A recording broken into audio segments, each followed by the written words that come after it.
अपनी बात रखें उससे पहले मैं कहना चाहता हूँ कि आम आदमी पार्टी के हमारे जिला अध्यक्ष हैं चौधरी धर्मवीर बराड़ा जी, हमारे हर दुख सुख में जब भी हम आंदोलन करते हैं हमारे नगर निगम कर्मचारियों के समर्थन में हमेशा साथी हमारे बीच में आते रहे। जो ताली बजाकर साथी का स्वागत करें चौधरी धर्मवीर बराड़ा जी का।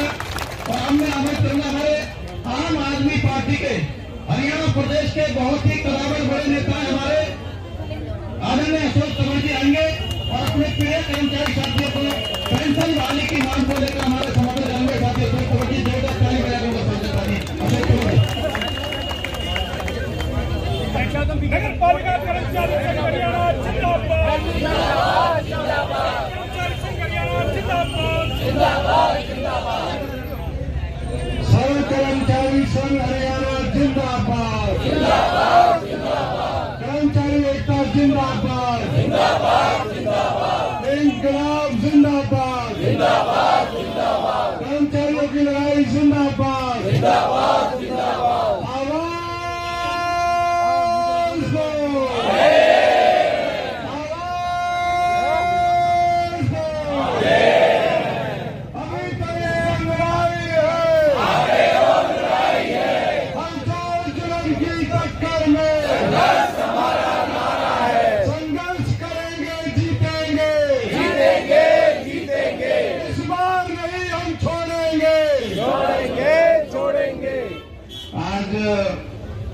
पिछले कई दिनों से फरीदाबाद की इस धरती पर आयोजित सब कर्मचारी संघ हरियाणा की तरफ से इस धरने में जो पुरानी पेंशन स्कीम को लागू करने के लिए आयोजित किया गया है यहाँ भी है और पूरे हरियाणा के अंदर हमारे कर्मचारी साथी बैठे हैं। मैं हमारे प्रधान जी को, नरेश शास्त्री जी और उनकी पूरी टीम को और सभी कर्मचारी साथी जो यहाँ पर आए हैं और हमारी पार्टी के आम आदमी पार्टी के सभी जो नेता हैं उन सब की तरफ से आपको सलाम करता हूँ, बधाई देता हूँ। बधाई इस बात की कि आपने अन्याय और अत्याचार के खिलाफ आवाज उठाई। बाबा साहब अम्बेडकर जी ने कहा है जिन्होंने देश का संविधान लिखा और एक बहुत प्रबुद्ध व्यक्ति थे और जिनके दिखाए हुए रास्ते पर चल के आम आदमी पार्टी लोगों की भलाई में लगी हुई है कि अत्याचार करने वाले से अत्याचार सहने वाला बड़ा गुनाहगार है। इसलिए मैं आप लोगों को बधाई दी कि आप गुनाहगार नहीं बन रहे हो, आप मजबूत लड़ाई लड़ रहे हो। अगर सब लोग जैसे किसानों ने मोर्चा वहां पर बॉर्डर पर थमा 1.5 साल तक 750 किसानों ने शहादत दे दी, कर्मचारी लगातार कर रहे संघर्ष। ऐसे अगर देश में सबने संघर्ष और शहादत दी होती तो ना एयरपोर्ट देखते, ना रेल देखती, ना बड़ी बड़ी कंपनियां देखती, ना ये जो छोटे छोटे सेठ थे इतने मोटे मोटे सेठ बन जाते महापूंजीपति। आप देख रहे फिर उनका शेयर बाजार में नीचे स्टॉक आ गए। ये सारा षड्यंत्र है इस देश को लूटने का, उसके खिलाफ आप लड़ाई लड़े, इसके लिए मैं आप सबको बधाई देता हूँ।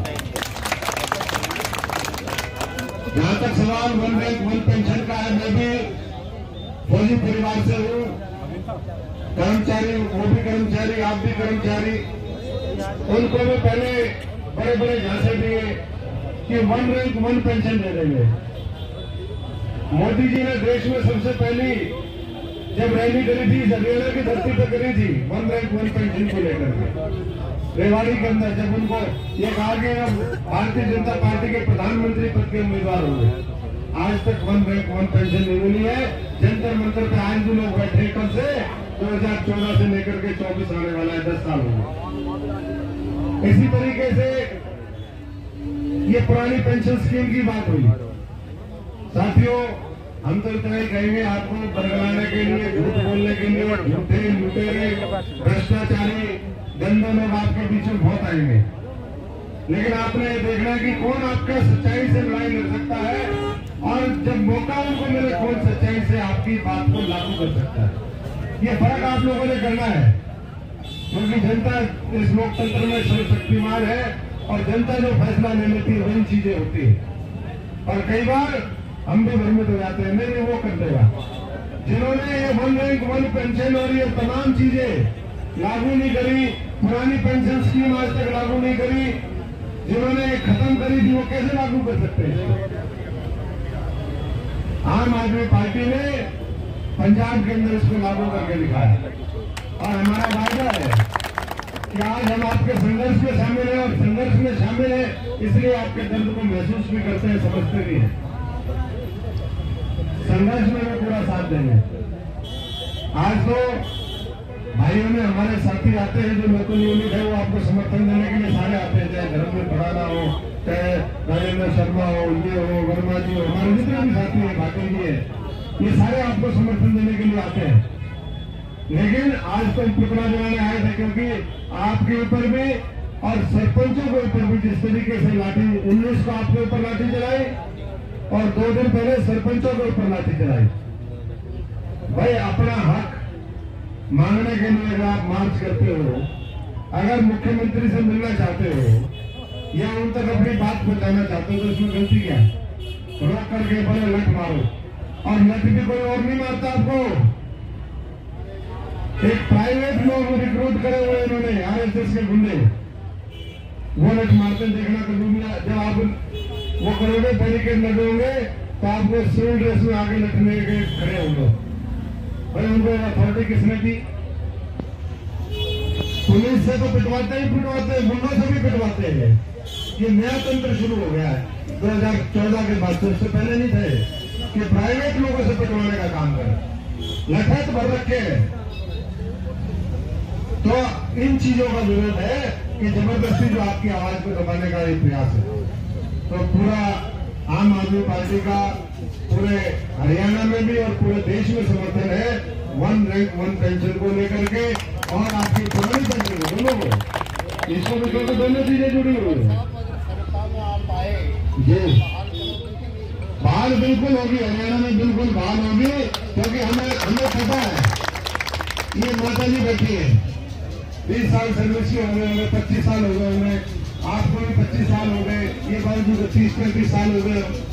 जब बुढ़ापा आएगा तो ये बुढ़ापे का सहारा होता था कि हमें, मैं वही कह रहा हूँ, सच्चे भी है, ये बुढ़ापे का सहारा था कि आपने जीवन भर देश की सेवा करी और देश जो है आपको रिटायरमेंट के बाद सेवा करेगा, ये मतलब था आपकी पुरानी पेंशन स्कीम का। अब तो पूरा खत्म ही कर दिया, तो इसलिए हम उस दर्द को समझते हैं क्योंकि हम खुद आपकी तरह साधारण परिवारों से निकल करके आए। तो आप बिल्कुल निश्चिंत रहिए। और मैंने कहा आज तो हम पुतला जलाने आए थे, सुनो प्रधान जी, शास्त्री जी, जब आपका आदेश होगा ना आपके साथ खाने भी आएंगे, ठीक है जी? कोई पीछे नहीं हटेंगे आम आदमी के सारे साथी। तो जब भी कभी आपको लगे कि ऐसी आवश्यकता है हमारी, कहीं आपको यहाँ फरीदाबाद में कोई आपका प्रोटेस्ट हो, कोई कहीं और जगह हो, देखो सुखी नेतागिरी की हमें आदत नहीं, हमने बहुत कर ली, 25-30 साल हो गए मेरे को भी इसमें। हमने ऊंचे से ऊंचा मुकाम देख लिया, नीचे से नीचा देख लिया, हम जबरदस्ती जाते नहीं। लेकिन आज हम यहाँ आए इसलिए कि अगर पुतला जला के आप वहीं से चले जाते, आप कहते आए थे हमारे आम आदमी वाले और हमारे पूछ भी नहीं करके गए। तो जैसे ही हमें पता चला, मैं खुद सारे साथियों के साथ पूरा समर्थन देने के लिए आया। आपकी पूरी यूनियन को कह देना, सर्व कर्मचारी हरियाणा के प्रधान को भी कह देना और देश को भी कह देना कि जहां जरूरत होगी वो आपके साथ है और लागू